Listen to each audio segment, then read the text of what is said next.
सैनी ने 72 घंटे बाद कहा कि मुझे कोई जानकारी नहीं है, विपक्ष भी इस पर कुछ बोलने से इनकार कर रही है। सब लिपापोती भाई, आज की तारीख में मुझे जानकारी नहीं तो कैसे नेता हैं आप? अगर अपने प्रदेश की ही आपको जानकारी नहीं है तो ऐसे लोगों को तो नेता होना ही नहीं चाहिए, जिनको यही नहीं पता कि उनके प्रदेश में क्या घटनाएं घट रही हैं। देखिए, मैं बस इतना बोल रहा हूँ कि घमंड इन लोगों का, और मैं कहा आप लोगों से भैया माफी की अपेक्षा रख रहा हूं। आप रहिए ना अपने घमंड में, आप रहिए अपने सुरूर में। आपको इस बात का बहुत अहंकार है ना कि भाई पिछले विधानसभा में हम लोग बहुत सीटें हम लोग जीत गए। अपने दिल पे हाथ रखकर बोलिए कि पिछली बार कैसे ये गठबंधन सीटें जीता था, या राष्ट्रीय जनता दल पिछली बार कैसे इतने विधायक पा गया था। और अब तो मुझे अफसोस होता है इस बात का कि भाई जिसकी वजह से ये लोग अपने आप को बड़ी पार्टी बोलते हैं, अगर हम लोग नहीं होते तो ये लोग दहाई का भी आंकड़ा ये लोग पार नहीं कर पाते। और इस बार लोकसभा में भी देखिएगा, खाता तक ये लोग नहीं खोल पाएंगे। क्यों? क्योंकि इन लोग का अहंकार अब जनता तक जा रहा है। मल्लिकार्जुन खड़गे ने कहा कि प्राइम मिनिस्टर मोदी जो 33 करोड़ देवी देवताओं की पूजा करते हैं, सवाल पूछा है कि तब वो परिवार कहाँ गया था जब रोहिणी आचार्य पर सम्राट चौधरी ने जो बयान दिया था। जैसा मैंने कहा कि वो बयान था, बयान और गाली गलौज, अभी थोड़ी देर पहले मैंने इसी बात का मैंने जिक्र किया। बयान और गाली गलौज में बहुत फर्क है।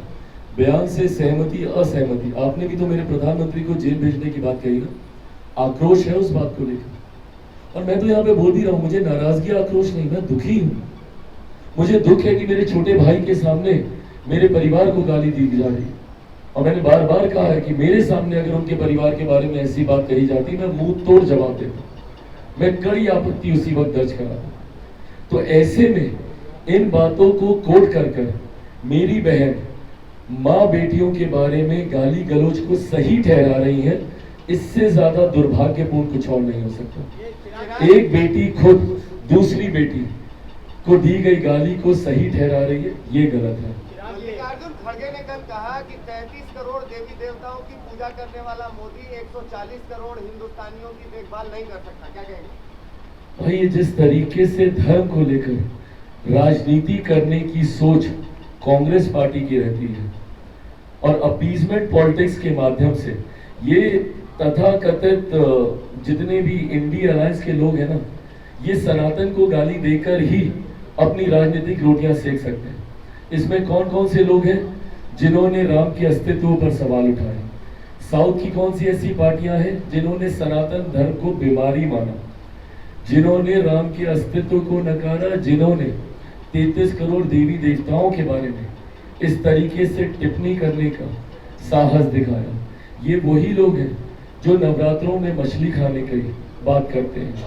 ये तमाम इंडिया अलायंस के लोग जिस तरीके की अपीजमेंट पॉलिटिक्स करते हैं ना, धर्म के आधार पर सांप्रदायिकता फैलाकर, इसीलिए देश की जनता का विश्वास हर बीतते चुनाव के साथ इन पर से उठता जा रहा है। और जिस नेता का आपने जिक्र किया, जिस कांग्रेस पार्टी के वो राष्ट्रीय अध्यक्ष हैं, इस बार आप देखिएगा वो कांग्रेस पार्टी अपने ऑल टाइम लो पर जाएगी। इस बार इतिहास में सबसे कम सीटें कांग्रेस को अगर मिलने जा रही है तो वो 2024 के चुनाव में।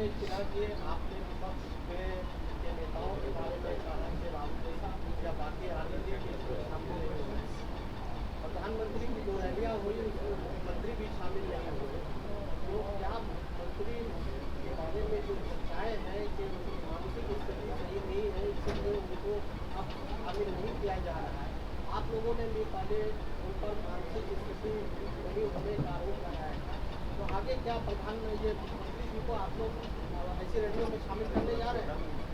ये सवाल मुझ पर भी उठा था जब मैं उनकी सभा में नहीं गया था, और उसके बाद मैं पुनः नहीं गया हूँ उनकी सभा में। मतलब उस मंच से मुख्यमंत्री ही नहीं, हम भी नहीं थे। ये बात मैं बहुत स्पष्ट तौर पे मैं बता दूं, ये बातचीत बाकायदा हम लोगों के बीच हुई। बहुत इंटरनल बातें हैं, बोलनी नहीं चाहिए, बट ये मैं आप लोग के साथ में शेयर कर सकता हूँ। नवादा के मंच पर जब हम लोग एक साथ थे, जमुई के बाद वो दूसरा मंच था जहाँ पर मुख्यमंत्री जी, हम, मांझी जी, उपेंद्र कुशवाहा जी, हम सब लोग जमुई के बाद पुनः उस मंच पर हम लोग एकजुट हुए थे। और उस मंच पे कार्यक्रम समाप्ति के बाद जब हम लोग मंच के पीछे गए तो वहाँ पर प्रधानमंत्री जी के साथ अनौपचारिक ये बातचीत हुई है हम लोग की, जहाँ पर प्रधानमंत्री जी का ही ये सुझाव था। उन्होंने ही कहा था कि जब साथ हम लोग प्रचार करते हैं तो हम लोग एक दूसरे के समय की को हम लोग बांधते हैं। इससे बेहतर है हर कोई समय का सदुपयोग करे। जितना समय हम लोग एक साथ एक मंच पर हम लोग व्यतीत कर देते हैं, उसको अगर हम लोग डिस्ट्रीब्यूट करेंगे तो हम लोग ज़्यादा लोगों तक रीच आउट कर पाएंगे, ज़्यादा बिहारियों तक अपने मुद्दों को हम लोग पहुंचा पाएंगे। तो ये एक रणनीति के तहत ये सोचा समझा, सोच समझ कर लिया गया ये फैसला है प्रधानमंत्री जी के ही सुझाव पर कि हम लोग को अलग अलग प्रचार प्रसार अब करना चाहिए।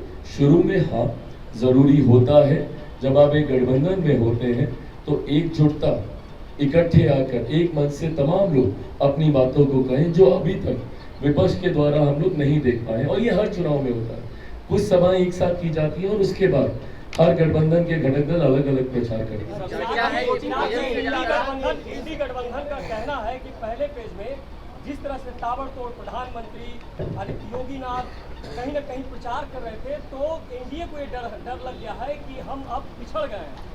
फर्स्ट पेज के जो चुनाव हुए 4 जगहों पर, यही विपक्ष का